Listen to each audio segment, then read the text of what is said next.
السلام عليكم ورحمة الله وبركاته.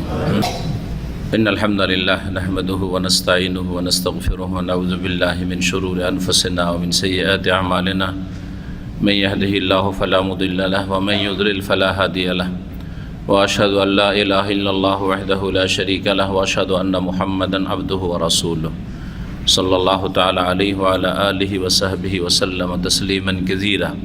أما بعد فأعوذ بالله من الشيطان الرجيم وما آتاكم الرسول فخذوه وما نهاكم عنه فانتهوا. আল্লাহ রাব্বুল আলামিনের যাবতীয় প্রশংসা যে আল্লাহ রাব্বুল আলামিন আমাদেরকে মুবারক রমজান 1440 হিজরির পরে ঈদ উল ফিতর করে আবার আজকে 11ই শওয়াল ইসলামী সেন্টার দাম্মামের এই হলে আমাদেরকে নতুন দর্শ নিয়ে নতুন দিনী আলোচনা নিয়ে বসার তৌফিক দান করেছেন, বলেন আলহামদুলিল্লাহ। অসংখ্য সালাত ও সালাম আমাদের প্রিয় নবী শেষ নবী মুহাম্মদুর রাসূলুল্লাহ সাল্লাল্লাহু আলাইহি ওয়াসাল্লামের উপর, যার কথা কাজ অনুমোদন হাদিস সুন্নাহ হচ্ছে কোরআন কারীমের ব্যাখ্যা, কোরআন কারীমের তাফসীর এবং দ্বীন ইসলামের গুরুত্বপূর্ণ আল কোরআনের পরে উৎস, যা হচ্ছে দলিল, যা হচ্ছে প্রমাণ। যেমন আল কোরআন আল্লাহর পক্ষ থেকে হুজ্জত প্রমাণ, তেমনি রাসূলুল্লাহ সাল্লাল্লাহু আলাইহি সাল্লামের হাদিস সুন্নাহ হচ্ছে আমাদের কাছে দলিল এবং প্রমাণ শরীয়তের আকীদা, ইবাদত, আখলাক, হালাল হারামের যাবতীয় জীবনের প্রতিটি ক্ষেত্রে। আপনাদেরকে এই রমজানের পরে মোবারকবাদ জানাই। আল্লাহ যেন আপনাদের জীবনকে বরকতপূর্ণ করেন, বলেন আমিন। আল্লাহ রাব্বুল আলামিন যেন এই রমজানে আপনাদের সকলকে কবুল করেন। উম্মতে মুসলিমার যারা হেদায়েত প্রাপ্ত তাদেরকে হেদায়েত বৃদ্ধি করেন, আর যারা বিভ্রান্ত তাদেরকে হেদায়েত নসিব করেন।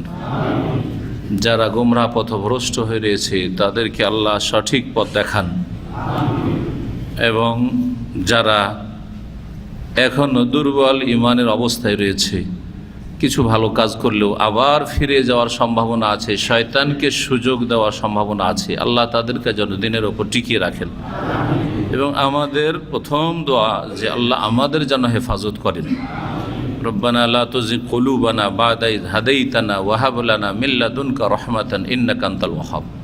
আল্লাহ আমাদেরকে হেদায়েত নসিব করার পরে, ভালো কাজ করার পরে আমাদের অন্তরকে বাঁকা করি আবার পাপের দিকে ফিরিয়ে দিও না, ভুলের দিকে, অন্যায়ের দিকে ফিরিয়ে দিও না। ভুল যদি আমাদের থাকে তো ভুলের ওপর আমাদেরকে অটল রাখিও না, বরং হকের দিকে, সত্যের দিকে, কোরআন সুন্নাহর দিকে, নেক আমলের দিকে, ঈমানের সাথে ফিরে আসার তৌফিক দান করো। আর যদি আমরা হকের ওপর থাকি, আর আশা করছি হকের ওপর রয়েছি, কোরআন সুন্নাহর ওপর, তাহলে আল্লাহ আমাদের হককে বৃদ্ধি করো, শক্তিশালী করো এবং হকের ওপর আমাদেরকে প্রতিষ্ঠিত রাখো। আজকে নতুন আমাদের বিষয়, তা হচ্ছে সহিহুল বুখারী, ইমাম বুখারী রহমতুল্লাহ আলাইহির সহিহ কিতাব, তা শুরু করব। এর আগে দীর্ঘ 10 বছর ধরে আমরা আল কোরআনুল কারীমের তাফসীর শেষ করেছি। তার মধ্যে 2 বার করে জুজে আম্মা পারা তাফসীর করেছি। প্রথম 1431 হিজরিতে ভালো করে মনে আছে, আর মুহররম মাস আমার কাছে তারিখ, আমার কাছে রেকর্ড করা আছে কম্পিউটারে। মুহররম মাসে 1431 হিজরিতে, এখন 1440, যখন শুরু করি তখন আম্মা পারা দিয়ে শুরু করেছিলাম, জুজে আম্মা বা আম্মা পারা দিয়েই শুরু করেছিলাম। কিন্তু তখন কিছু ভিডিও, কিছু অডিও হয়েছিল, কিছু সংরক্ষিত, কিছু হয়তো সংরক্ষিত ছিল না। তারপরে ধারাবাহিক শেষ দিক থেকে তফসির, ছোট সূরাগুলি তফসির করতে করতে আলহামদুলিল্লাহ আল্লাহ কমপ্লিট করা তৌফিক দান করেছেন, বলি আল্লাহ শুকরিয়া আদায় করি আলহামদুলিল্লাহ।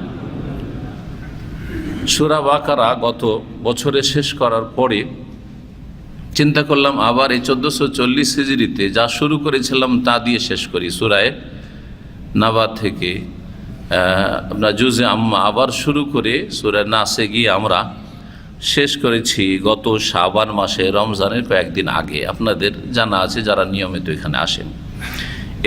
এতে যারা যতটা অংশ নিয়েছেন আল্লাহ সবাইকে যেন উত্তম বদলা দান করেন, জাযায়ে খায়ের দান করেন এবং এই কোরআনে কারীমকে, তার তাফসীরকে আমাদের সকলের জন্য পরিত্রাণের মাধ্যম বানিয়ে দেন, নাজাতের ওসিলা বানিয়ে দেন। আল্লাহ যেন কবুল করেন এবং সেটা আমাদের পক্ষে যেন দলিল হয়, আমাদের বিপক্ষে যেন দলিল না হয়। কোরআনে কারীম দিয়ে আমাদের অন্তরকে যেন আলোকিত করেন, ঈমানকে সুন্দর করেন, আমলকে সুন্দর করার তৌফিক দান করেন। এই তাফসীর শেষ করার পরে কোরআনে কারীমের পরে স্থান হচ্ছে দ্বীন ইসলামে সহিহুল বুখারীর। আর এটা দীর্ঘদিন ধরে আমার চিন্তা ছিল যে সহিহ বুখারীতে হাত দিই এবং শুরু করি এর খেদমত। যতটা আল্লাহ সময় দেবেন, সুযোগ দেবেন, তৌফিক দেবেন, আল্লাহর কাছে দোয়া করে আল্লাহ সেটাও যেন কমপ্লিট করার তৌফিক দান করেন।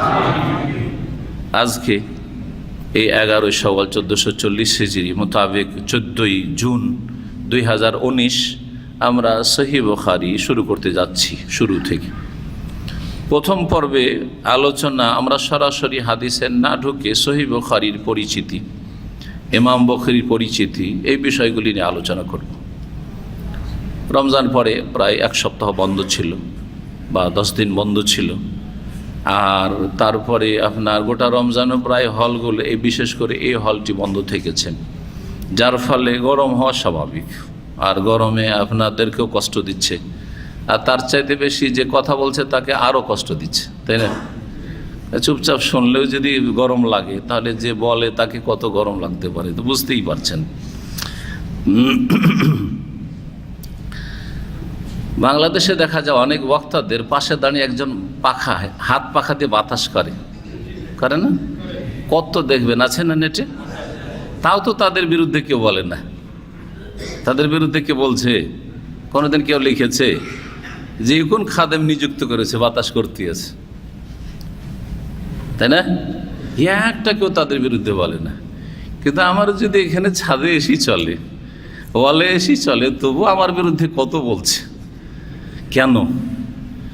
আমার সাথে টাকা পয়সার কোনো ঝগড়া আছে? হ্যাঁ?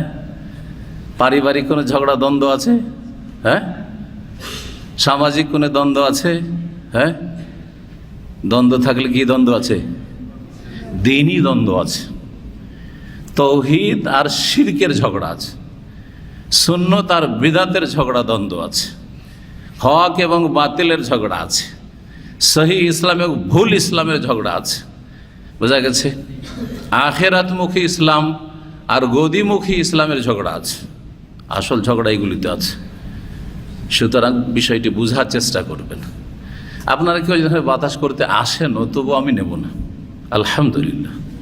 যদি কেউ হাত পাখা নিয়ে এখানে বাতাস করতেও আসে, তবুও নেব না, আলহামদুলিল্লাহ। এমন মানসিকতা আছে। আল্লাহ যেন এসব থেকে হেফাজত করেন।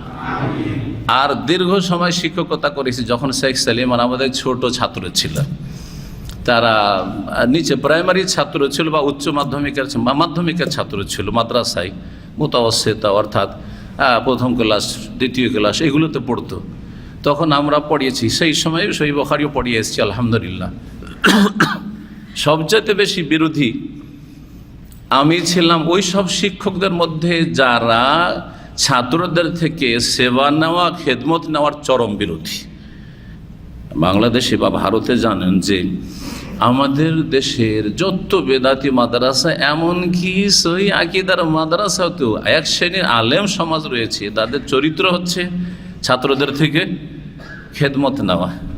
গোসলের পানি চেপে দেবে, তো উজুর পানি এনে দেবে, তো বাথরুমে পানি রেখে আসবে, বাথরুমটা সাফ করে আসবে, আর তারপরে আপনার কি বলছে, হাত পাও টিপে দিবা আউযুবিল্লাহ, স্ত্রীর মতো করে আউযুবিল্লাহ, আর তারপরে আরও কত কি করবে। হ্যাঁ, এই করতে গিয়ে চারিত্রিক পদস্খলন ঘটে অনেকের।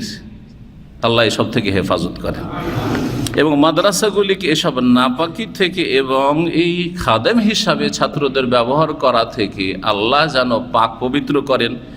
আর একদিন এসব অসৎ আলেম সমাজদেরকে বা যারা চরিত্রের ক্ষেত্রে সৎ নয় তাদেরকে, হয়তো আকীদা বা আমলে কিছু ভালো আছে আর শিরক বিদআত অধিকাংশদের মধ্যে আছে, তো সৎই কী করে বলবো, তো এদেরকে আল্লাহ যেন সঠিক বুঝটা দান করেন তার ছেলেরা যদি আর কারো এইভাবে খেদমত করে কখনো হয়তো সেটা মেনে নেবে না।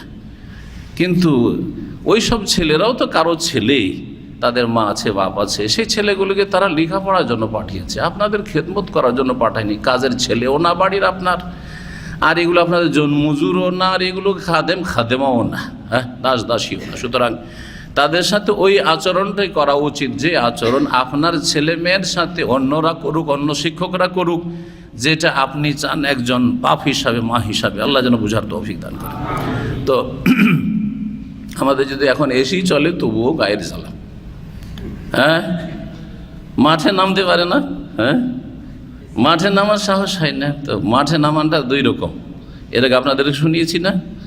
একটা মাঠে নামা হচ্ছে যে মিটিং মিছিল বিক্ষোভ করা, ধর্মঘাট স্ট্রাইক করা, আর গাড়ি জ্বালানো, আর রাস্তাঘাট আর অফিস আদালত ভাঙচুর করা। এই মাঠে নামায় বিশ্বাসী বেদাতিরা, কথা বোঝা গেছে না। এই মাঠে নামায় বিশ্বাসী আমরা নয়, কারণ এটা ইসলাম নয়, এটা হচ্ছে পশ্চিমা বিধান, পশ্চিমা মানবরচিত বিধান।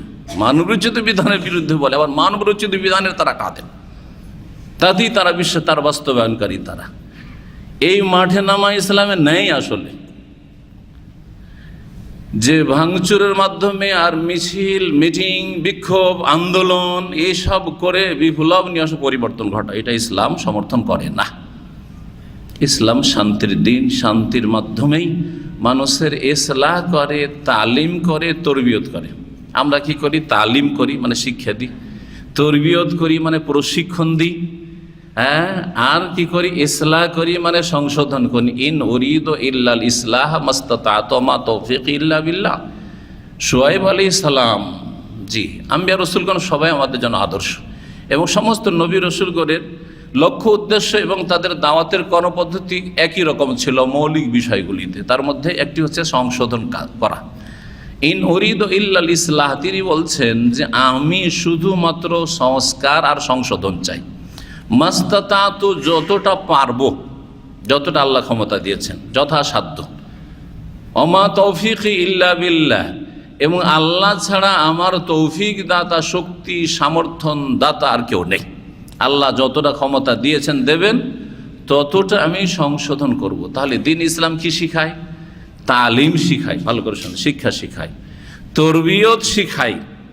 এই জন্য ওয়ালাকিন কোন রব্বানি ইন, আল্লাহ বলছেন তোমরা কি হও? রব্বানি, তরবিয়তকারী হয়ে যাও। তরবিয়ত থেকে রব্বান, জি, রব মানে তরবিয়তকারী, প্রতিপালনকারী, লালন পালন করা বাচ্চাদের, এটাকে তরবিয়ত বলা হয়। হ্যাঁ, তো মানুষকে তরবিয়ত দাও, প্রশিক্ষণ দাও, মানুষকে মানুষের মতো করে গড়ে তোলা, এটা হচ্ছে তরবিয়ত। শিক্ষা শুধু দিলেন কাজ হবে না, শিক্ষার সাথে যেটা শিক্ষা দেওয়া হলে সেটা হাতে নাতে কী করতে হবে? সেটা প্রশিক্ষণ দিতে হবে, প্র্যাকটিক্যাল বাস্তবায়ন করাইতে হবে। এটা হচ্ছে তরবিয়ত। আর কি বিশ্বাসের মাধ্যমে, যে আমি যা শিখলাম বিশ্বাস করি, হ্যাঁ, আমলের মাধ্যমে যা শিখলাম তার কর্ম করি, সে অনুযায়ী কর্ম করি, এবং সেটাকে পৌঁছে দেওয়ার মাধ্যমে, সেটা প্রচার প্রসারের মাধ্যমে, যে যা শিখেছি, যার প্রশিক্ষণ নিয়েছি, যেটা আমি যা আমল করছি, সেটা মানুষের কাছে পৌঁছে দেওয়ার মাধ্যমে, যেটা ইসলাহ। নিজের ইসলাহ করে, ইসলাহুন নাফস, ইসলাহুল গায়র, অন্যের ইসলাহ করা। ইসলাহ সংশোধন নিজের করার পরে যখন অন্যের ইসলাহ সংশোধন করবেন, কাছের থেকে শুরু করবেন, সেটার নাম হচ্ছে দাওয়া। সেটার নাম কি? আর দাওয়াতের কাজ, অন্যকে আহ্বান করা, আল্লাহর কাছে সবচেয়ে ভালো কাজ, সবচেয়ে ভালো কথা। আমান আহসান কওলান মিম্মান দাআ ইলাল্লাহি ওয়া আমিলা সালিহান, নিজে ভালো আমল করে অন্যকে ভালো কাজের দিকে, কথার দিকে আহ্বান করা, এটা হচ্ছে সবচেয়ে ভালো কথা, সবচেয়ে ভালো কাজ আল্লাহ রাব্বুল আলামিনের কাছে। আমরা সহিহ বুখারীর যে দর্স আলোচনা করব বা ক্লাস নেব প্রতি জুমাবারে, জুমার পরে, এতে আমাদের উদ্দেশ্য এগুলি থাকবে, শুধু তালিম নাই। অনেকে আছেন, ছাত্র হোক অথবা শিক্ষক, শুধু তালিম দিয়ে থাকেন, যার ফলে এই মানে চিন্তা চেতনা সীমিত থাকার কারণে বরকতটাও সীমিত হয়ে যায়। আপনার যেমন চিন্তা ভাবনা থাকবে তেমন না বরকত হবে, নিয়ত গুণে বরকত। আপনার নিয়ত যতটা থাকবে ততটা না বরকত হবে। তো অনেক শিক্ষক অথবা অনেক ছাত্র যারা মাদ্রাসায় পড়ে, তাদের উদ্দেশ্য থাকে তালিম মানে শিক্ষা নেওয়া আর শিক্ষা দেওয়া। তালিম আর তাআল্লুম কি উদ্দেশ্য থাকে? শিক্ষা নেওয়া এবং দেওয়া। যিনি দিচ্ছেন শিক্ষা দিচ্ছেন, যিনি নিচ্ছেন যে ছাত্র নিচ্ছে সে হচ্ছে কি নিচ্ছে, শিক্ষা নিচ্ছে। যদি এতেই সীমিত থাকে নিয়ত উদ্দেশ্য, তাহলে অতটাই না বরকত হবে। যার ফলে এলেম তো হাসিল হয় ওই ছাত্রর, এলেম তো বন্টন করা হয় কিন্তু আমল বন্টন করা হয় না। তালিম তো হয় কিন্তু তরবিয়ত হয় না, শিক্ষা হয় প্রশিক্ষণ হয় না, শিক্ষা হয় প্রশিক্ষণ হয় না। ওই জন্য ওই সব ছাত্রগুলির আমল ভালো না। লেখাপড়া ভালো করেছে, ব্রেন ভালো, রেজাল্ট ভালো, হ্যাঁ ভালো জ্ঞান রাখে, কিন্তু আমলে ভালো হইতে পারে না, আমলে ভালো হইতে পারেনি। হয়তো আমলটা নিয়েছে, এলমের পরে আমল নিয়েছে, তালিমের পরে তরবিয়ত নিয়েছে, শিক্ষার পরে প্রশিক্ষণ নিয়েছে, কিন্তু এই শিক্ষা দিয়ে যা শিখলাম, যা নিজে আমল করলাম, এটা দিয়ে ইসলাহ করতে হবে। তৃতীয় কাজ কি করতে হবে? ইসলাহ করতে হবে, দাওয়ার কাজ করতে হবে, মানুষকে ডাকতে হবে আল্লাহর দিকে।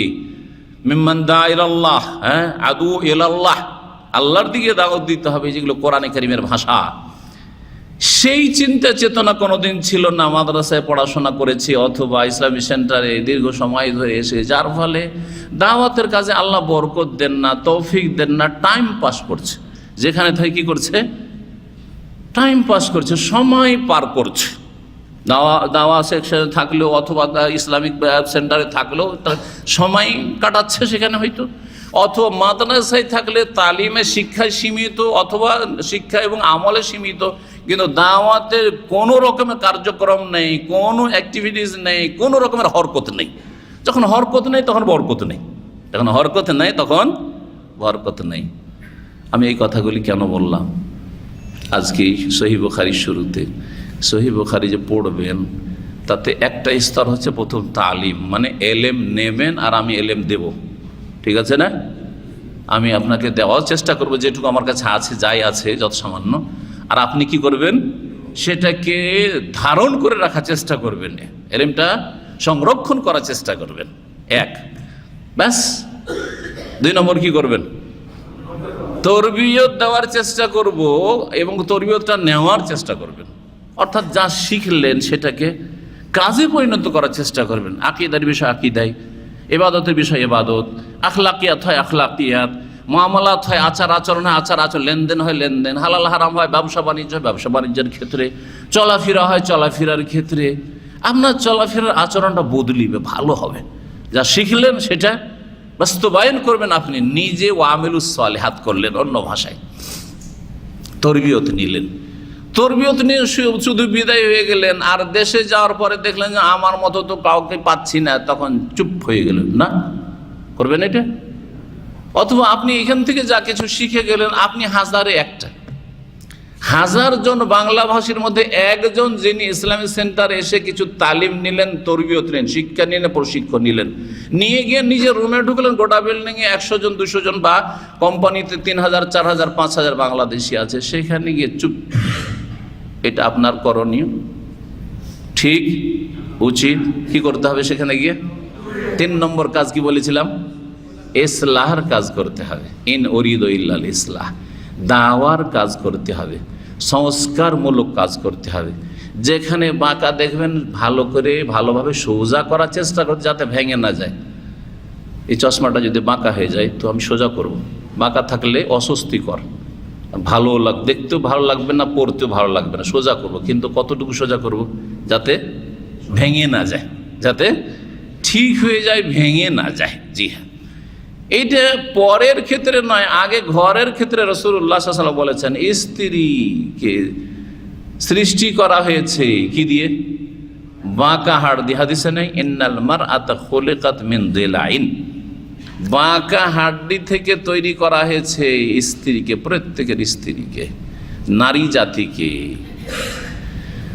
সুতরাং তাকে সবসময় সোজা করার চেষ্টা করতে হবে। ওর মধ্যে বাঁকাপোনা থাকবেই, ওর মধ্যে বাঁকাপোনা থাকবেই, কিন্তু সেটাকে সোজা করার চেষ্টা করতে হবে। যদি গায়ের জোর দিয়ে সোজা করতে চান, তাড়াহুড়া করে সোজা করতে চান, আপনি আপনার মতো করে সোজা করতে, তার মতো করে সোজা না করেন, আপনার মতো করে সোজা করতে চান, কেন সোজা হবে না? তাহলে ফাইন, কি যদি সেটাকে চাপ সৃষ্টি করে তুমি সোজা করতে চাও, তাহলে কাসার তাহা ফাইন জাহাবতা তুকিমুহা কাসার তাহা, সেটাকে যদি দ্রুত রাতারাতি মনে করে আজকে একদিনেই ঠিক করে দিব, তোকে তুই বাপ বাপ করে ঠিক হবি না, হ্যাঁ বাপ বাপ করে সোজা হয়ে যায়, এমন দিব গুঁতা যে সোজা হয়ে যাবে, তাই না? যদি এইরকম করতে যান তো কাসার তাহা, তুমি ভেঙে ফেলবে। ও কাসরোহা, আর ওর ভাঙাটা হচ্ছে, স্ত্রী ভাঙা হচ্ছে তালাকোহা, তালাক হয়ে যাওয়া। বাপের বাড়ি টান দেবে, হ্যাঁ তোমার ভাত খাবো না, তোমার বাড়ি থাকবো না। হ্যাঁ আজকাল আমাদের ক্ষমতায়ন করেছে সরকার, আমাদের অনেক ক্ষমতা হয়ে গেছে, তোমাদের ক্ষমতা নেই। হ্যাঁ কথা বোঝা গেছে না? সুতরাং একদিকে ওইদিকে সাপোর্ট পাচ্ছে, ওইদিকে বাপ মায়ের সাপোর্ট পাচ্ছে, আর এমনি সৃষ্টিগত হয়ে বাঁকা, চারিদিক থেকে বাঁকা হওয়ার সুযোগ। কি বোঝা গেল? তো যেখানে গিয়ে আপনি তিন নম্বর পদক্ষেপে যে কাজটি করবে সেটা হচ্ছে ইসলাহর কাজ করবেন, সংস্কার করবেন, ভাঙবেন না। ফাসাদ মানে অবস্থা বিগড়ে দেবেন না, খারাপ করবেন না। ইসলাহর বিপরীত হচ্ছে ইফসাদ, নষ্ট করবেন না, বরং ইসলাহ করার চেষ্টা করবেন। আল্লাহ যেন ইসলাহর তৌফিক দান করেন। এই সহিহ বুখারী পড়ে যদি এই তিনটা কাজ করতে পারেন, এলেম তালিম নিলেন, তারপরে তরবিয়ত নিলেন, ইসলাহ আর দাওয়া নিয়ে গেলেন, তাহলে আপনিও সফল, আমিও সফল, আপনারাও সফল, আমরাও সফল। কথা বুঝতে পেরেছেন? আল্লাহ যেন তৌফিক দান করেন। ইন্নামাল আমালু বিন্নিয়াত। এই জন্য সহিহ বুখারীর প্রথম হাদিসই হচ্ছে এটি হাদিস, ইন্নামাল আমালু বিন্নিয়াত। নিয়তটা আপনার শুধু শিক্ষা নেওয়া না, নিয়ত তার সাথে সাথে আমি শিক্ষা নিয়ে প্রশিক্ষণ নেব, প্রশিক্ষণ নিয়ে আমি জাতিকে উদ্ধার করব, জাতির কল্যাণ করব, দেশের কল্যাণ করব, আমার বংশধরের কল্যাণ করব, আমার সমাজের কল্যাণ করব, আমার দেশবাসীর কল্যাণ করব, বাংলাভাষী জাতির কল্যাণ করব, ইত্যাদি ইত্যাদি, সারা বিশ্বের মানবতার কল্যাণ করব। যেমন যার নিয়ত থাকবে সেই রকমই আল্লাহ কি করবেন? বরকত দান করবেন। আল্লাহ যেন বোঝার তৌফিক দান করেন। আমাদের এই হাদিসের দর্শ অত লম্বা করব না। আমরা তাফসিরে অনেক সময় দেখেছি যখন দীর্ঘ সময় লেগে যাচ্ছে, শেষ হচ্ছে না, তখন টান দেওয়ার জন্য আপনাদের অনেকের মনে আছে যে যখন আমরা লম্বা সময়, জোহর পরে শীতকালে জুমার পরে তো বেশি সময় থাকে না, তো 1 ঘন্টারও তফসির আছে আবার আমাদের, তাই না? 1 ঘন্টার নিচে কোনো তফসির না, 1 ঘন্টা 10 মিনিট, বেশিরভাগ 1 থেকে 1.25 ঘন্টা আছে। আবার যখন গ্রীষ্মকালে এসছে তখন 2-2.5 ঘন্টা টাইম পেয়ে যায়, সেই জন্য এমন আমাদের তাফসির আছে যেগুলো কাছাকাছি 2 ঘন্টা, 2-4-5 মিনিট কম, 2 ঘন্টা, 1.25-2 ঘন্টা করে অনেক তফসির আছে যেগুলোর পর্ব হচ্ছে 1.25-2 ঘন্টা, 1.5 ঘন্টার ওপরে প্রায়। তো আমরা 1.5 ঘন্টাও যাব না, হাদিসের এই দর্শ আমরা সংক্ষেপে চালাবো, যতদিনে আল্লাহ তৌফিক দান করেন। আল্লাহ যদি নসিবে রাখেন শেষ করে, সেটাই নিয়ত রাখি আল্লাহ যেন শেষ করার তৌফিক দান করেন, যেখানেই হোক না কেন।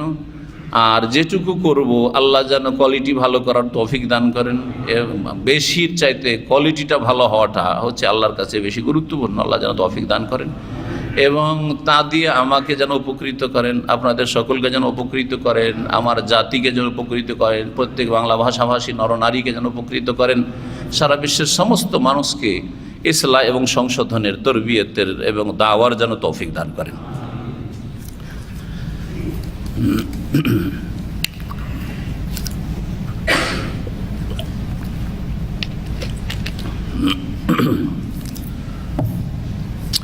প্রায় আধা ঘন্টা হয়ে গেছে, আর খুব বেশি আধা ঘন্টা, আমরা 1 ঘন্টা দর্শ দেবো। তারপরে অনেকের প্রশ্ন থাকে, আমরা চেষ্টা করব 15 মিনিট হলেও প্রশ্নের উত্তর দেওয়ার। আজকে না, আজকে গরম, তখন পরিবেশটা শান্ত হয়ে যাবে ইনশাআল্লাহ তাআলা। আমরা আস্তে আস্তে কী করব, 15 মিনিট 20 মিনিট প্রশ্ন উত্তরের জন্য রাখবো, আর 1 ঘন্টার বেশি আলোচনা করব না, তাতে যতটাই হোক। প্রথম যে বিষয়টি দিয়ে শুরু করব সহিহুল বুখারী, সেটা হচ্ছে সহিহ বুখারীর মর্যাদা। সহিহ বুখারীর মর্যাদা সম্পর্কে পুরো উম্মতে মুসলিমা, হানাফি, শাফি, মালিকি, হাম্বলি, আহলে হাদিস, মুহাদ্দিসিন, ফুকাহা, যারা ওলামা, যারা আলেম নামের কলঙ্ক তাদের কথা বলছেন না, আলেম নামের জালেম তাদের কথা বলছেন না, তারা কত কি বলতে পারে। তারা জানে না যে ইমাম বুখারী বা সহিহ বুখারী মর্যাদা বাকি। কিন্তু হানাফিদের মধ্যে যারা আলেম, আলেমের মতো আলেম, শাফিঈদের মধ্যে যারা আলেমের মতো আলেম, মালিকি হাম্বলিদের মধ্যে যারা আলেমের মতো আলেম, ফোকাহাদের মধ্যে যারা সত্যি আলেম ফোকাহা, তো ওলামাদের মধ্যে মুহাদ্দিসিন সত্যি মুহাদ্দিসিন, বিদাতি নয়, তারা সকলেই একমত। আজমাতিল উম্মাত, পুরো উম্মতের এজমা ঐক্যমত রয়েছে আল্লাহ এই বিষয়ের ওপর যে আন্না আসাহাল কুতুবে বাদা কিতাবিল্লাহ তাআলা as-sahih লিল ইমামিল বুখারী, সবচেয়ে সহি কিতাব, বিশুদ্ধ গ্রন্থ হচ্ছে আল্লাহর কিতাব কোরআনুল কারীমের পরে সেটি হচ্ছে ইমাম বুখারী রহমতুল্লাহ আলাইহি সংকলিত সহিহ আল বুখারী। এটি হচ্ছে উসুলে হাদিস বা মুস্তালাহুল হাদিস, হাদিসের যে কায়দা কানুন বিষয়ক কিতাব রয়েছে বা সাবজেক্ট রয়েছে তার কথা, যা অনেক আইম্মায়ে কেরাম উল্লেখ করেছেন। ইমাম ইবনে সালাহ, এইরকমই ইমাম হাফেজ ইবনে হাজার রাহিমাহুমুল্লাহ জামিয়ান, অন্যান্য মুহাদ্দিসিনরা সকলে উল্লেখ করেছেন।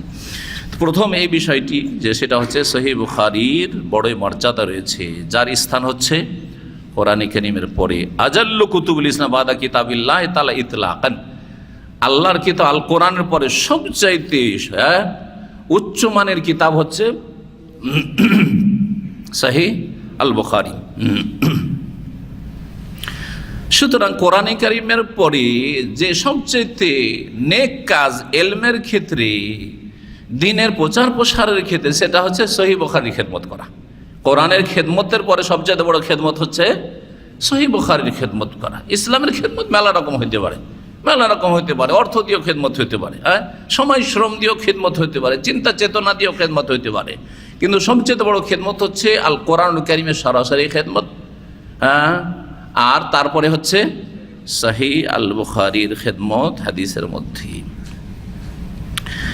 এই সহিহ বুখারী যে লিখলেন ইমাম বুখারী রাহমাতুল্লাহ আলাইহি বা সংকলন করলেন, এটা সূক্ষ্ম ভাষা হচ্ছে সংকলন করা, নিজের পক্ষতে কোনো কথা লিখেননি, সংকলন মানে কি জমা করা। হাদিসগুলো বিভিন্ন জায়গায় ছড়িয়ে ছিটিয়ে আছে, সেগুলো কি করলেন? সংকলিত করলেন। এই সংকলিত করার জন্য তাকে কোন বিষয়টি উদ্বুদ্ধ করলো, উৎসাহিত করলো, এই কাজটি তার ব্রেনে কি করে আসলো, এই মর্মে তিনটি কথা উল্লেখ করেছেন ওলামারা। একটি হচ্ছে যে তিনি দেখলেন যখন হাদিস মুখস্থ করলেন, অনেক হাদিস শিখলেন, হাদিসের জ্ঞান অর্জন করলেন, দেখলেন যে হাদিস এখন সব একাকার হয়ে রয়েছে। সহিহ হাদিস, হাসান হাদিস, জয়ীফ জাল হাদিস সব একাকার হয়ে রয়েছে। তাহলে সাধারণ পর্যায়ের মানুষ তো দূরের কথা, মধ্যম পর্যায়ের যারা আলেম তারাও বুঝতে পারবে না যে কোনটা সহিহ আর কোনটা জয়ীফ, কোনটা জাল মৌজু, কোনটা মকবুল গ্রহণযোগ্য, কোনটা মারদুদ প্রত্যাখ্যাত, কোনটা নেব কোনটা নেব না, কোনটার উপর আমল করবো কোনটা আমল করবো না, কোনটা বিশ্বাস করবো কোনটা বিশ্বাস করবো, বুঝাই মুশকিল। তার মনে এই কথা আসলো যে এমন একটি কিতাব আমি সংকলন করি যাতে শুধু সহিহ হাদিসগুলি থাকবে, যে পড়বে সহিহ নবী করিম সাল্লাল্লাহু আলাইহি ওয়াসাল্লাম থেকে প্রমাণিত বিশুদ্ধ সূত্রে হাদিসগুলি পেয়ে যাবে, যেগুলি আল্লাহ রসুলের কথা, এগুলো আল্লাহ রসুল সাল্লাল্লাহু আলাইহি ওয়াসাল্লামের কাজ, এগুলো হচ্ছে তার অনুমোদন সুন্নাহ। এই একটি কারণ। দ্বিতীয় কারণ হচ্ছে তার এই কাজে উৎসাহিত হওয়ার, যা তিনি নিজেই উল্লেখ করেছেন। তার ওস্তাদ ছিলেন আমিরুল মুমিনিন ফিল হাদিস, বলা হয়তো তাকিও ইমাম ইসহাক ইবনে ইব্রাহিম আল হানজালি ইবনে রাহওয়াই বা রাহউইয়া, দুরকম পড়া যায়। এর সংক্ষেপে তার নাম হচ্ছে ইমাম ইসহাক ইবনে রাহওয়াই বা রাহউইয়া। জি হ্যাঁ, রাহউইয়া নাম শুনেছেন কেউ? ইমাম আহমদ রাহমাহুল্লাহ যে চার ইমামের একজন ইমাম, বড় মুহাদ্দিস ছিলেন, ইমাম বুখারীর ওস্তাদ, তার সহপাঠী ছিলেন ইমাম ইসহাক। অনেকগুলি মাসলা মাসাইলের ক্ষেত্রে যখন অনেক ওলামা ফোকাহাদের মতামত ছিল, তখন তো এই চার মাযহাবের চারটাতে সীমিত ছিল না, অনেক আইম্মা কেরামদের অনুসারী ছিল এবং অনেক আইম্মা কেরামদের ফিকহ আর ইজতিহাদ ছিল। তখন ইমাম আহমদের সাথে অনেক মাসাইলে দেখবেন যে এই মতটি পোষণ করেছেন ইমাম আহমদ এবং ইমাম ইসহাক। তিরমিজি যদি কেউ পড়েন বাংলা অনুবাদ সহ, আর তাতে শুধু হাদিসের তরজমা না, হাদিসের পরে যেই কথাগুলো লেখা আছে, মাসলা মাসে ইখতিলাফ, ওগুলো যদি অনুবাদ থাকে, জানি না তাতে লেখা আছে কি না, নাকি কাটছাঁট করে দিয়েছে বাংলায়, তো ওতে দেখবেন যে এই মাসলা ইখতিলাফ রয়েছে, তবে এই বিষয় এই ক্ষেত্রে মত পোষণ করে ইমাম আহমদ এবং ইসহাক। অনেক মাসলা ইমাম আহমদ এবং ইসহাক, তার সাথে ইমাম ইসহাক তিনি হাদিসের আমিরুল মোমেনিন ছিলেন, আর তিনি ইমাম বুখারীর ওস্তাদ, যেমন ইমাম আহমদও ওস্তাদ। জি, বড় মানুষের বড় ওস্তাদ হয়, তাহলে বড় হওয়া যায়। তো ইমাম আহমদ রহমউল্লাহর সহপাঠী এবং ইমাম বুখারী রহমউল্লাহর ওস্তাদ ছিলেন ইমাম ইসহাক ইবনে রাহুইয়া। তিনি একবার বললেন যে লাউ জামাতুম কিতাবান মুখতাসারান লিসাহিহ সুন্নাতে রাসূলিল্লাহ। ছাত্রদেরকে সম্বোধন করে বললেন যে তোমরা যদি একটা কাজ করতে পারো তো ইসলামের বড় একটা খেদমত হয়। কি? সেটা হচ্ছে তোমরা যদি রাসূলুল্লাহ সাল্লাল্লাহু আলাইহি ওয়াসাল্লাম সুন্নাহ সম্পর্কে সহিহ সুন্নাহগুলি সংকলন করতে পারো, সহিহ সুন্নাহগুলি যদি একত্রিত করতে পারো, সহিহ হাদিসগুলি একত্রিত করতে পারো। কারণ যেই সংকলনগুলি আছে সেগুলিতে সব কি আছে, একাকার হয়ে আছে, সহিহ জয়ীফ মওযূ সব রকম আছে। শুধু সহিহ হাদিস যদি জমা করতে পারো। ইমাম বুখারী বলেন এই কথাটি যখন আমাদের ক্লাসে দর্শে বললেন, হাদিসে দর্শে, ইমাম ইসহাক আমার ওস্তাদ, ফাওয়াকা যালিকা ফি কলবি, আমার মনে এটা গেঁথে গেল যে কাজটা আমি করি। সবার দ্বারা সব কাজ হয় না, তাই না? যে সবাইকে সব কাজের তৌফিক আল্লাহ দেন না। ইমাম বুখারী রাহমাতুল্লাহ আলাইহির মনে গেঁথে গেল এই কাজটি করতে বদ্ধপরিকর হইলেন। তৃতীয় বিষয় যা তাকে উৎসাহিত করেছিল ইমাম বুখারীর এই সহিহ বুখারী সংকলনে, তা হচ্ছে ইমাম বুখারী রাহমাতুল্লাহর স্বপ্ন। ইমাম বুখারী রাহমাতুল্লাহ আলাইহির কি স্বপ্ন? স্বপ্ন মানুষকে অনেক সময় উৎসাহিত করে। স্বপ্ন কি করে? উৎসাহিত করে। জি, অনেকে স্বপ্ন দিয়ে হেদায়েত হয়েছে। আপনাদেরকে একটা শোনাবো না, হয়তো পার্সোনাল শোনাবো, কেউ যদি কোনো সব বসেন। এইখানে দাম্মাম ইসলামিক সেন্টার অনেক আছে, এইরকম লোক আছে যে স্বপ্ন দেখে এসে হেদায়েত হয়েছে। 25 বছর 30 বছর থেকে ফ্যামিলি নিয়ে থাকে, কখনো ইসলামিক সেন্টার আসেনি, হেদায়েত হয়নি, কিন্তু একটা স্বপ্ন দেখেছে, সেই স্বপ্ন তার হেদায়েতের কারণ হয়েছে, ইউটার্নের কারণ। আর স্বপ্ন দেখার পর ইসলামিক সেন্টারে ছুটে এসছে, আসার পর আলহামদুলিল্লাহ নিয়মিত দার্সে আসে, যায় না আজকে ওই আছে কিনা, কিন্তু মাঝে মাঝে আসে। এরকম অনেক আছে বিভিন্ন জায়গায় এরকম। কাকে যে কোনটা দিয়ে আল্লাহ কি কোথায় পৌঁছে দেন আল্লাহ ভালো জানেন। ইমাম বুখারী রাহমাতুল্লাহর বিষয়টি হেদায়েতের বিষয় ছিল না, কিন্তু এই যে সহিহ বুখারী সংকলনের বিষয়টির পিছনে কাজ করেছে তার একটি স্বপ্ন। স্বপ্ন কি ছিল বলছেন তিনি বর্ণনা করেছেন, রাআইতুন নবী সাল্লাল্লাহু আলাইহি সাল্লাম ফিল মানাম, আমি নবী সাল্লাল্লাহু আলাইহি সাল্লামকে স্বপ্নে দেখলাম। ওয়া কান্নী ওয়াকিফুন বাইনা ইয়াদাইহি, আমি নবী সাল্লাল্লাহু আলাইহি সাল্লামের পাশে দাঁড়িয়ে আছি আর নবী সাল্লাল্লাহু আলাইহি সাল্লাম বসে আছেন। ওয়া বিয়াদি মিরওয়াহাতুন আযুব্বু বিহা আনহু, আর আমার হাতে একটা হাত পাখা আছে। মিরওয়াহা মানে কি? পাখা। ওটাকে মিরওয়াহা বলে যেটা, কিন্তু ওটা হচ্ছে অন্য ফ্যান, আমরা এটাকে পাখা ফ্যান বলছি, আর এটা হচ্ছে আমাদের পাখা, কারণ আমাদের দেশীয় পাখা, তাই না? হাতে একটা পাখা আছে ইমাম বুখারীর। পাখা দিয়ে তিনি কি করছেন? নবী সাল্লাল্লাহু আলাইহি সাল্লামকে বাতাস করছেন। আর বাতাস করার মাধ্যমে শুধু ঠান্ডা পৌঁছাচ্ছেন না, গরমে, বরং ওই মাছিগুলি এদিক সেদিক ভ্যান ভ্যান করছে, মাছি তাড়াচ্ছেন। আযুব্বান, মাছি তাড়াচ্ছে। সুবহানাল্লাহ। রাসূলুল্লাহ সাল্লাল্লাহু আলাইহি ওয়াসাল্লাম গায়ে যাতে মাছি না বসতে পারে, মাছি তাড়াচ্ছেন। আযুব্বান ফাজাহারা মিন তাবিরিহি, এর তাবির মানে বিবরণ চাইলেন কোন একজন মুআব্বিরের কাছে। বিবরণে তাকে বলা হলো যে তোমার দ্বারা আল্লাহ এমন খেদমত নেবেন যেই খেদমতে তুমি রাসূলুল্লাহ সাল্লাল্লাহু আলাইহি ওয়াসাল্লামের পক্ষ থেকে ডিফেন্সের কাজ করবে, মন্দকে দূর করবে, অনিষ্টকে, খারাপকে প্রতিহত করবে নবী সাল্লাল্লাহু আলাইহি ওয়াসাল্লাম থেকে। নবী করিম সাল্লাল্লাহু আলাইহি ওয়াসাল্লামের নামে জাল জয়ীব কথা ঢুকানো হবে, নবী সাল্লাল্লাহু আলাইহি ওয়াসাল্লামের নামে দুর্বল কথা আর ছড়াছড়ি হবে, আর জাল আর জয়ীব হাদিসের ভিত্তিতে বহু শিরক বিদআত মুসলিম উম্মাতে জন্ম নেবে। আর মুসলিম উম্মায় যেসব শিরক বিদআতগুলি পয়দা হয়েছে তার পিছনে অনেক কিছু কাজ করেছে, তার মধ্যে মুখ্যভাবে কাজ করেছে সেটা হচ্ছে জাল জয়ীব হাদিসের ছড়াছড়ি। প্রত্যেকটি শিরক এবং বেদাতের পিছনে কিছু জাল জয়ীব হাদিস পাবে। আর রাজনৈতিক অসৎ ক্ষমতা পাবেন, কাজ করেছে, রাজনৈতিক সাপোর্ট পেয়েছে, মাজারপন্থীরা, সুফিরা, বেদাতিরা, মিলাদিরা, আর তারপরে তখন এই শিরক বেদাতে ছড়াছড়ি হয়েছে। এটা দ্বিতীয় কারণ। যদি রাজনৈতিক সাপোর্ট তারা না পেত আর জাল জয়ীফের ছড়াছড়ি না হইতো তাহলে অনেক শিরক বিদআত থেকে মুসলিম জাতি মুক্ত থাকত। আর আরেকটি কারণ হচ্ছে ওলামাসু, অসৎ পেট পূজারী ওলামা, ধর্ম ব্যবসায়ী ওলামা। দেখছে মিলাদে অনেক ইনকাম আছে, হ্যাঁ, খতমে অনেক ইনকাম আছে, কোরআন খানি বক্সানে তো অনেক ইনকাম আছে, বেতন আমার 10,000 টাকা দিতে হবে কি, মাসে লাখ টাকা ইনকাম করে এসব করে, হ্যাঁ। যার ফলে তারা বিদআতগুলিকে টিকিয়ে রাখে। তো যখন এর তাবির করা হলো তখন আন্নাহু ইয়াজুব্বু আনহু সাল্লাল্লাহু আল কাযিব, বলা হলো যে তুমি নবী সাল্লাল্লাহু আলাইহি ওয়াসাল্লাম থেকে মিথ্যাগুলিকে দূর করছো। এই পাখা দিয়ে কি করছো?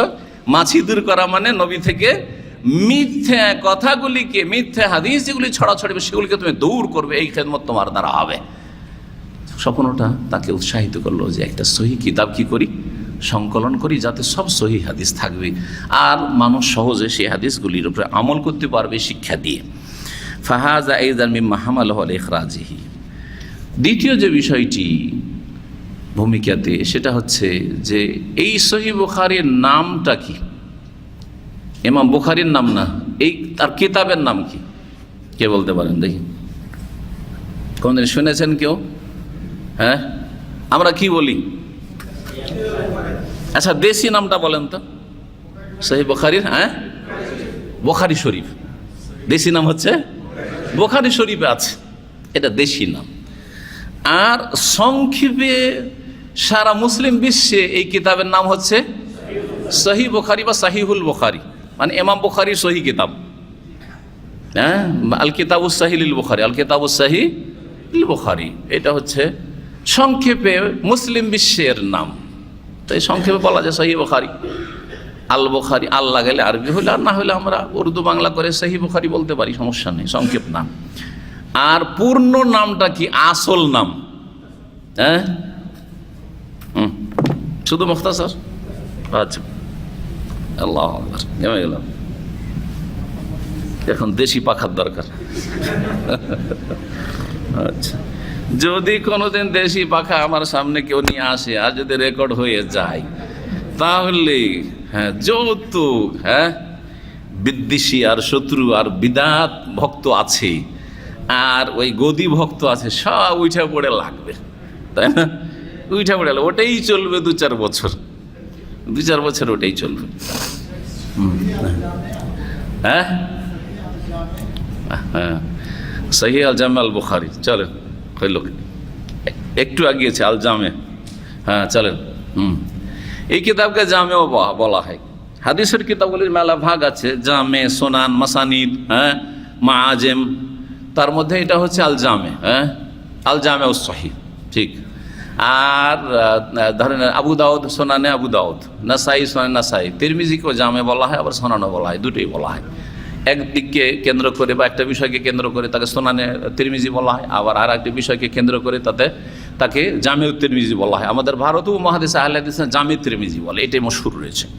আর ওরা অনেকে জামে তিরমিজি, সোনান তিরমিজি বলে, কারণ ফিকহি তরতিব রয়েছে, সেই জন্য সোনান বলে। কিন্তু তাতে কিতাবুত তাফসীর রয়েছে, পারফেক্ট মোটামুটি চ্যাপ্টার বা অধ্যায়গুলির ক্ষেত্রে, সেই জন্য সেটাকে জামেও বলা হয়। তাহলে জামে কি বলছে বুখারী, জামে সাহিহ লিল বুখারী, সহিহ বুখারীটাও জামে, আর তিরমিজিও জামে আর তিরমিজি। হাদিসের কিতাব দুটোকে জামে বলা হয়। যাক, একটা ফায়দা এখানে বলে দিলাম ওর সাথে, কিন্তু এটা পূর্ণ নাম না। হ্যাঁ, পূর্ণ নাম কে বলবে? কালকে যে আপনার মিডিয়াতে যে দিয়েছে আজকের বিজ্ঞপ্তি, ওকে নামটা লিখেছে।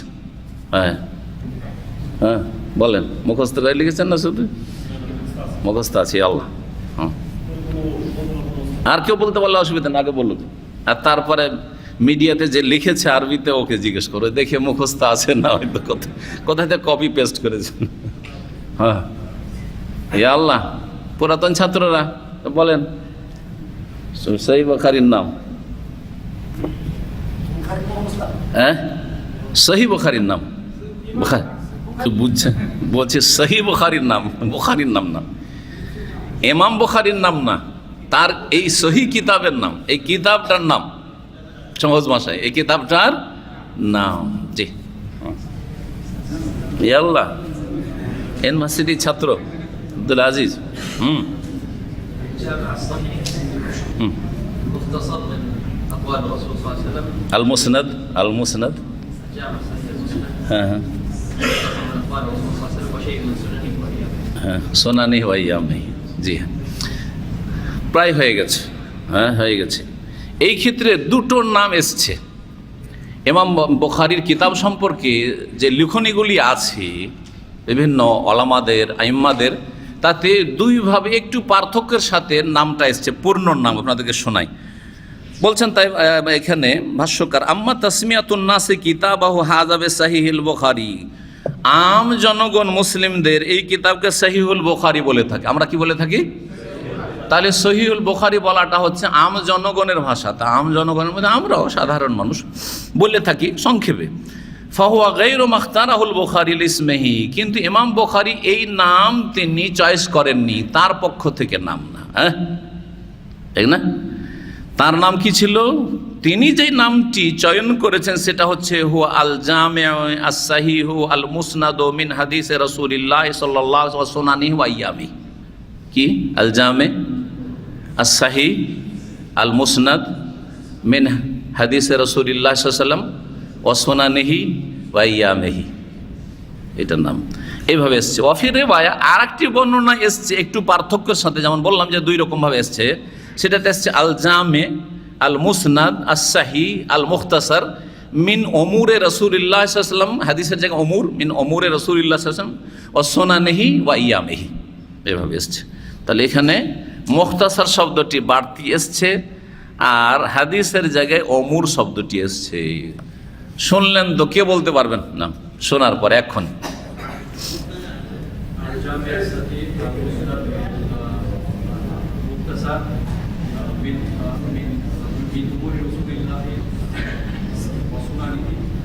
ওয়াইয়ামি, সোনানি ওয়াইয়ামি, এটা দ্বিতীয় নাম। প্রথম নামটা ছিল মুখতাসার বাদ দিয়ে, আর হাদিস দিয়েছিল আল জামে। এটা কে বলবে?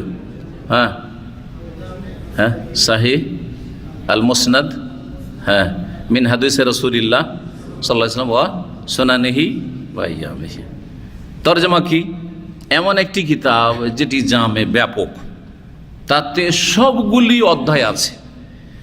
সবগুলি অধ্যায় বলতে, জামে বলতে তাতে তাফসীরের একটা চ্যাপ্টার অধ্যায় আছে, আর একটা আছে মাগাজি, যুদ্ধের চ্যাপ্টার আছে, যেটা ফিকহি যে কিতাবগুলি ফিকহি আকারে লেখা হয়েছে, যেমন আবু দাউদে যুদ্ধের চ্যাপ্টার নেই, বদর, ওহুদ, খন্দক, হুনাইন এগুলো নেই।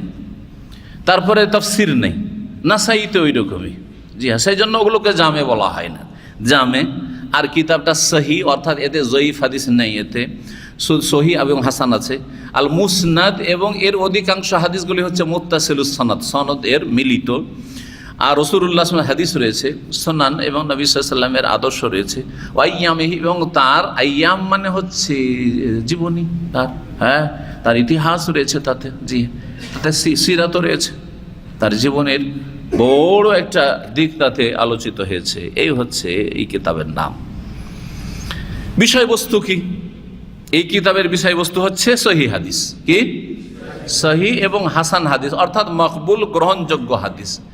এতে অধ্যায়ের বাবের আন্ডারে এমন কোনো হাদিস নেই যেটি মরদুদ বা জয়ীফ, জাল হাদিস, জয়ীফই নেই, সব হচ্ছে সহিহ হাসান, অর্থাৎ মকবুল হাদিস। আল আহাদিস সহিহ সাবিত আন রাসূলিল্লাহ সাল্লাল্লাহু আলাইহি ওয়াসাল্লাম হিয়া মওদু হাদাল কিতাব, এই কিতাবের বিষয়বস্তু। জি হ্যাঁ, এতে টোটাল হাদিস কত রয়েছে তার জানা আছে? হ্যাঁ, 4 নম্বর বিষয়, টোটাল হাদিস তো জানেন? হ্যাঁ, 7563 দেখলেন এতে? আচ্ছা, এটা ওই যারা নাম্বারিং করেছে এতে নেটে তাদের দেখে। জি হ্যাঁ, কিন্তু এই ক্ষেত্রে পুরাতন যুগে গণনাতে পার্থক্য হয়েছে, কারণ কিছু কিছু হাদিস আছে, হাদিসটা পুরো এসেছে, আর কিছু হাদিস আছে পুরো আসেনি, একটা সনদ এতটুকু এসেছে, তারপর মিসলাহ ওই রকমই এসছে। ওইটাকে কেউ কেউ গণনা করেনি যে আগেরটার মতোই, তখন আর আলাদা একে নাম্বারিং করব না, যার ফলে গণনাতে কি হয়েছে? কম বেশি হয়েছে, গণনাতে কম বেশি হয়েছে। এই ক্ষেত্রে একটা গণনা এসছে যে এতে রয়েছে 7397টি হাদিস। হাদিস সহিহ বুখারীতে দুই রকম আছে। তাকরার মানে একটা হাদিস বিভিন্ন অধ্যায়ে বারবার করে এসেছে। অনেকগুলি হাদিস 10 জায়গায় বা 5 জায়গায় এসেছে। হাদিস একটাই, কিন্তু 5টা বিষয়বস্তুর কারণে 5টা অধ্যায়ের আন্ডারে এসছে। এটাকে একটা ধরবেন না দুটা ধরবেন বা একাধিক ধরবেন? কয়েকবার এসছে তো একাধিক ধরতে হবে। তো যখন ধরবেন, যতবার এসছে সবগুলিকে একটা একটা করে ধরবেন, তখন 7397 হবে তাকরারের সাথে, মানে রিপিটগুলো গণনা করে। আর যদি তাকরারগুলি বাদে যেখানে 10 বার এসছে, 5 বার এসছে, একবার ধরলাম, তাহলে 2602 হাদিস হবে, অনেক কমে যাবে। তাহলে 2602 বিনা রিপিটে, আর 7300, তাহলে প্রায় 700-800 হাদিস এমন আছে যে হাদিসগুলি কি হয়েছে, রিপিট এসছে। জি হ্যাঁ, হাদিস সংকলনের ক্ষেত্রে তিনি যে কত যত্ন করেছেন, তিনি বলছেন যে ইস্তাখারতুল্লাহ, আমি আল্লাহর কাছে ইস্তিখারা করেছি, ওয়াসাল্লাইতু রাকাতাইন, 2 রাকাত সালাত আদায় করেছি নফল, ওয়া তায়াক্কানতু সিহাতাহু, হাদিসটা সহিহ কিনা আমি ইস্তিখারা আল্লাহর কাছে করি। ইস্তিখারা মানে স্বপ্ন দেখা নয়, স্বপ্ন দেখার হাদিস জাল, সহিহ নয়। ইবনে সুন্নি আমালুল ইয়াম ওয়াল লাইলাতে রয়েছে। বরং মনে একটা প্রশান্তি এসছে যে আমি এই কাজটি আল্লাহর কাছে, ইস্তেখারা মানে কল্যাণ চাওয়া। ইস্তেখারার মানে হচ্ছে আল্লাহর কাছে খায়ের তলব করা, কল্যাণ তলব করা। আল্লাহর কাছে খায়ের তলব করে, কল্যাণ কামনা করে 2 রাকাত সালাত আদায়ের মাধ্যমে কাজটা করতে লাগা, এটা হচ্ছে ইস্তেখারা। আর যদি মনটা ভেঙে যায় যে না, আমি 2 রাকাত সালাত আদায় করে আল্লাহর কাছে দোয়া করলাম যে আল্লাহ তুমি আমাকে তৌফিক দান করো ভালো কাজের, আর তারপরে মন চাইছে না বা হইল না, কাজটা করতে গিয়ে হইল না, তাহলে এতেই কল্যাণ আছে। আল্লাহ যেন এই কাজটা আমাকে করেন না, তার এতে কি রয়েছে। ধরেন একটা মেয়েকে খুব পছন্দ করে আপনি বিয়ে করার জন্য একবারে মরিয়া উঠেছেন, আর ইস্তেখারা যদি করেন আর তারপরে বিয়েটা ভেঙে গেল, তুমি আলহামদুলিল্লাহ আমি ইস্তেখারা করেছি আর এতে আমার কল্যাণ আছে। এই নয় যে আমি স্বপ্নে দেখছি আর স্বপ্নে নিয়ে এসে আমাকে গিফট পেশ করা হচ্ছে এই মেয়েটাকে, দেখতে হবে না না না না। জি, স্বপ্নের হাদিস। আর আমাদের ভারত, বাংলাদেশ, পাকিস্তানে ব্যাপক হারে আলেম সমাজ পর্যন্ত স্বপ্নের ধান্দা করে। ইস্তেখারা মানে স্বপ্ন, অথচ জাল হাদিসের ভিত্তিতে কথা না, সহি নয় একেবারে। মাঝে মধ্যে মুমিন স্বপ্ন দেখে নিতে পারে, সেটা ঠিক আছে, কিন্তু ইস্তেখারা মানে স্বপ্ন, এই কথা একেবারে জাল, ভুল কথা। এইরকম কখনো ধারণা রাখবেন না। ইস্তেখারা মানে আল্লাহর কাছে আমি কল্যাণ চাই, আল্লাহ মিনি আস্তাগফিরুকা, মানে আল্লাহ তোমার কাছে আমি কল্যাণ তলব করছি, ভালো মঙ্গল কামনা করছি, এটা। তারপরে এই সহিহ বুখারী কত বছরে লিখেছেন? কত বছরে? কে বললো? আস্তে করে কেন বলছেন? 16 বছরে। মাশাআল্লাহ, 16 বছরে লিখেছেন। চিন্তা কর, 16 বছরে কত দিন হয় তাহলে? 16 বছরে কত দিন হয় একটু গণদেন তো দেখি। বছরে 360, 365 না, 360 করেন। বছরে 360 যদি হয় তাহলে বলেন, বা 62 ধরনের সমস্যা না। 5760। আর হাদিস আছে কত বললাম? 7397 রিপিট সহ। আর রিপিট বাদ দিলে মাত্র 2600। তার রিপিট বাদ দিয়ে যেতে ধরেন তো দিনে যদি সবগুলি হাদিস, কয়টা করে হাদিস লিখেছেন? দুটাও পড়বে না। 7300, 5000 কত? 5700, আর এখানে 7300।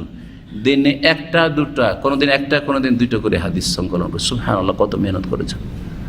সুতরাং আমরা যদি একটা করে হাদিসও সপ্তাহে পড়ি, 2টো করে হাদিসও পড়ি, তো খারাপ না। আসল হচ্ছে এলেমের সাথে আমল করা আর দাওয়াতের কাজে নিজেকে লাগাবার চেষ্টা করা, নিয়োজিত করা। আল্লাহ যেন তৌফিক দান করেন। এই হচ্ছে বরকত। 16 বছরে তিনি হাদিস বলছেন। তিনি সান্নাফতু কিতাবিস সহিহ বিসিত্তা আশারা সানা, আমি এই সহিহ কিতাব সংকলিত করেছি 16 বছরে। খাররাজতুহু মিন 600,000 হাদিস, আর এই 7397 হাদিস আমি 6 লক্ষ হাদিসের মধ্য থেকে বাছাই করেছি। 6 লক্ষ হাদিস। মানুষ যখন 6 লক্ষ শুনে তখন অনেকে ভুল বুঝে, 6 লক্ষ মনে হয় হাদিসই। দেখেন, হাদিসের 2টো দিক আছে। হাদিসের 2টো দিক আছে, কি বলতে পারেন? একটা সানাদ আর একটা মাতান। একটা মতন আর একটা হচ্ছে সনদ।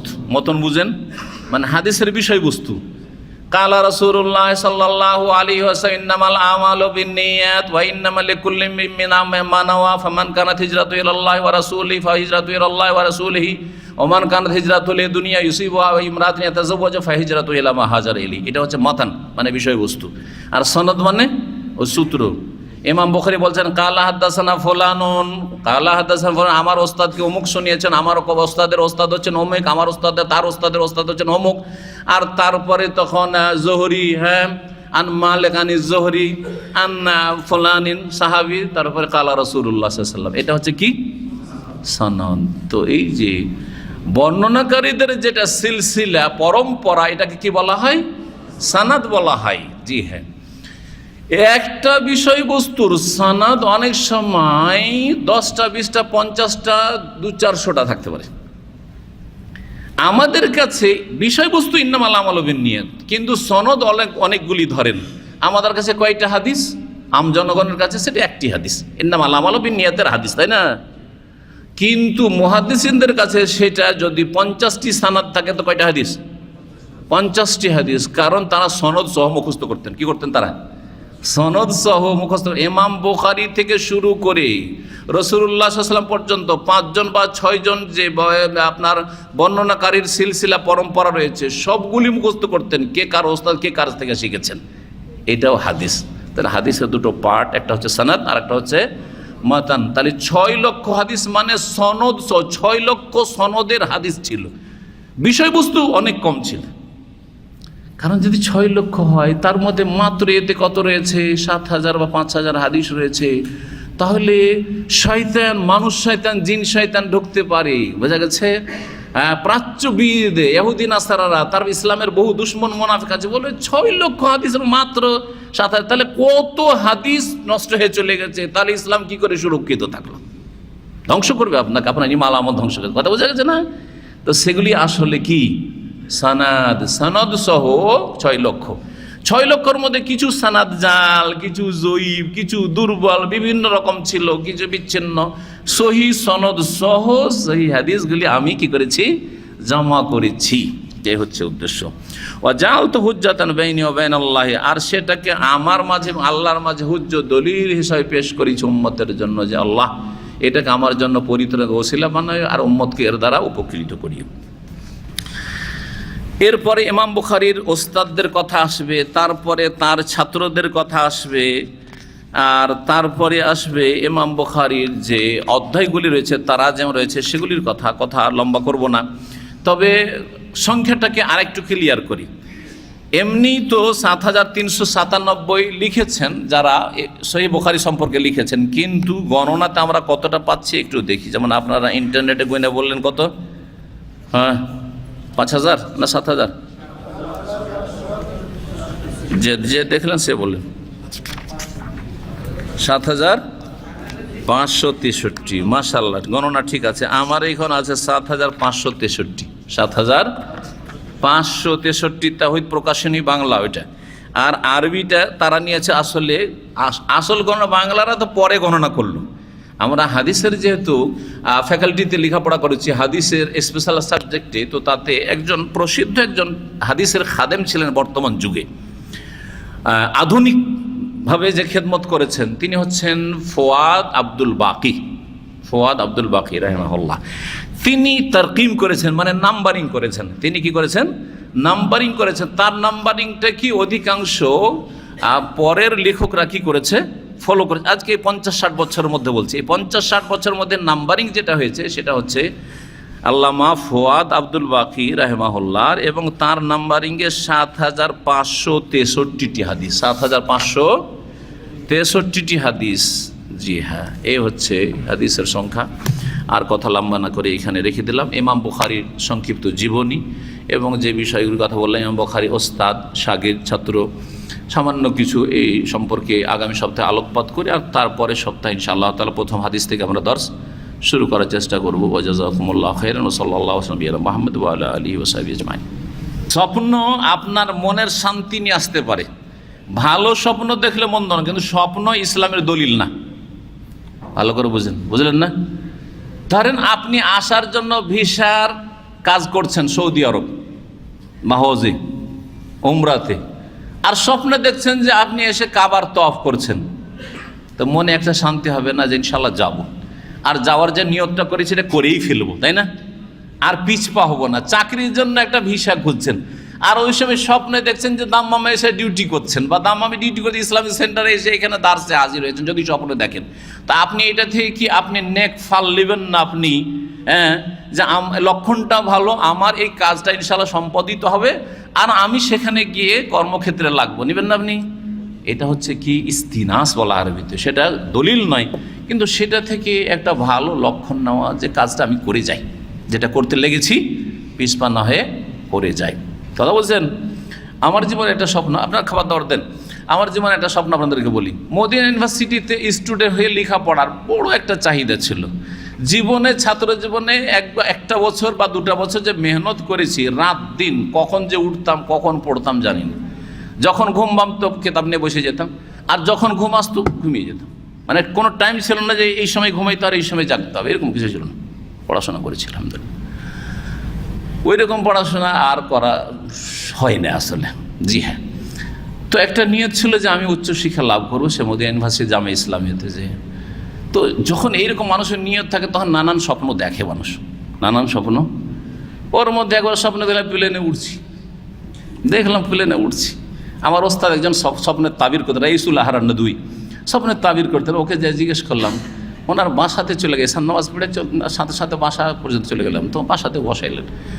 আমি আর একজন ছাত্র ছিল আমাদের এলাকার, উনি অন্য লাইনে গিয়ে প্রফেসর হয়ে গেছেন, এখন প্রিন্সিপাল, এক কলেজের প্রিন্সিপাল। আমার ক্লাসমেট কলেজের প্রিন্সিপাল হয়ে গেছে, অন্য লাইন ক্রস করে জামিয়া সালাফে থেকে গিয়ে জেনারেল লাইনে যাওয়ার পরে মাশাআল্লাহ ও অন্যদিকে গেছে, আল্লাহ আমাকে অন্যদিকে দিয়ে চলে এসেছে। কার দ্বারা যে কী করবে বলাই মুশকিল, ছাত্র জীবন একসাথে পড়েছে। আপনারা জিজ্ঞেস করলাম, উনি বললেন যে তুমি কোনো বিষয় নিয়ে খুব চিন্তা করছো, আর চিন্তার জগতে খুব ডুবে আছো, সেই জন্য তুমি প্লেনে উড়া দেখছো।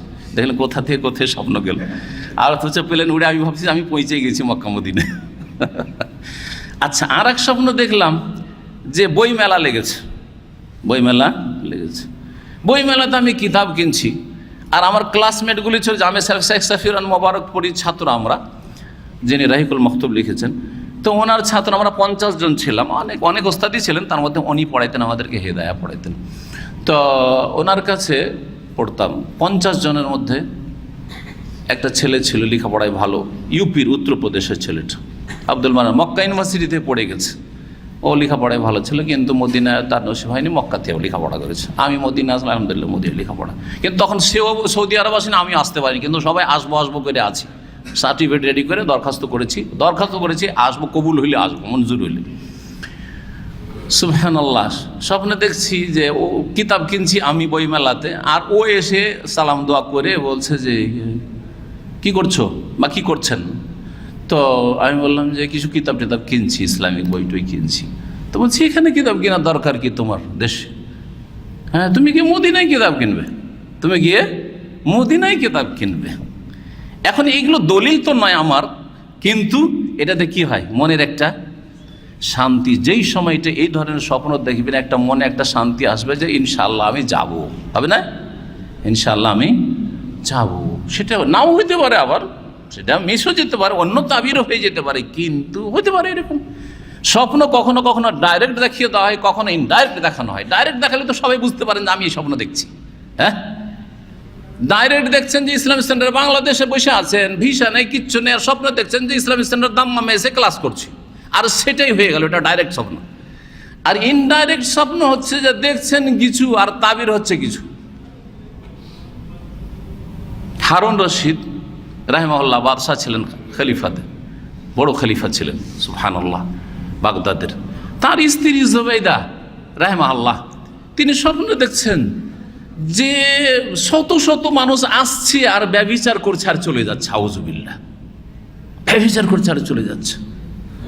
এগুলো কিছু বয়ান করা হয়েছে তার জীবনীতে। তিনি এত পেরেশান হয়ে গেলেন, কান্নাকাটি করে, পেরেশানি শেষ নেই, খুব কান্না করছেন। রানী, সতী, নেক মেয়ে, দিনদার মহিলা, আর এরকম খারাপ স্বপ্ন দেখছেন। কিন্তু তাবির কত সুন্দর, বাহ্যিক কত খারাপ স্বপ্ন। সেই যুগে ইবনে সিরিন বেঁচে ছিলেন রাহিমাহুল্লাহ, স্বপ্নের যে বড় মুআব্বির তাবেঈ, প্রখ্যাত তাবি। ইবনে সিরিন নামে কিন্তু আমাদের দেশে খুব গাঁজাখড়ি আছে, ওর নামে তিলকে তাল করা হয়েছে। সুতরাং ইবনে সিরিনের কিতাবের উপর আস্থা করবেন না। তিলকে তাল করে অনেক কিছু বিদাতিরা তাদের সংযোজন করেছে। ওনাকে জিজ্ঞাসা করা হইল, খাদেম গিয়ে জিজ্ঞেস করলো যে একজন স্বপ্নে দেখেছে এইরকম। তখন তিনি বলছেন যে কে স্বপ্ন দেখেছে বলতে হবে। বলছে আমাকে তো বলতে নিষেধ করা হয়েছে। না, এটা সাধারণ কেউ স্বপ্ন দেখতে পারে না। সাধারণ কোনো নারী পুরুষ এই স্বপ্ন দেখতে পারে না। এই স্বপ্ন কোনো বিশিষ্ট ব্যক্তি স্বপ্ন দেখেছে, বিশিষ্ট নারী স্বপ্ন দেখেছে। স্বপ্নের তাবির হচ্ছে যে তার দ্বারা আল্লাহ এমন একটা খেদমত নেবে, যে খেদমত থেকে লাখ লাখ মানুষ উপকৃত হবে, সবাই ফায়দা উঠাবে। তারপরে তিনি নাহরে জোবাইদা নহর খনন করালেন। আরাফা, মুজদালিফা, মেনা, মক্কাতে নহরের ব্যবস্থা করলেন। বছরে লাখ লাখ হাজি আসে আর ওখান থেকে মিষ্টি পানি পায়, পানি খায় ওখান থেকে। হাজার হাজার লাখ লাখ মানুষ হাজিরা পানি খেয়ে যায়, ভালো মানুষরা পানি খেয়ে যায়, পানির ব্যবস্থা করে দিলেন।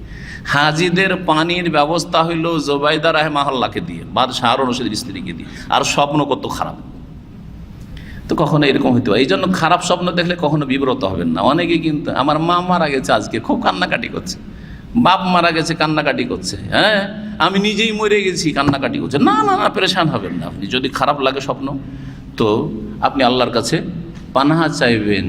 আল্লাহুম্মা ইন্নী আসআলুকা খাইরাহা ওয়া খাইরা মা ফিহা ওয়া আউযু বিকা মিন শাররিহা ওয়া শাররি মা ফিহা, বা আল্লাহুম্মা ইন্নী আসআলুকা খাইরা হাযিহি রুয়া ওয়া খাইরা মা ফিহা ওয়া আউযু বিকা মিন শাররি হাযিহি রুয়া ওয়া শাররি মা ফিহা।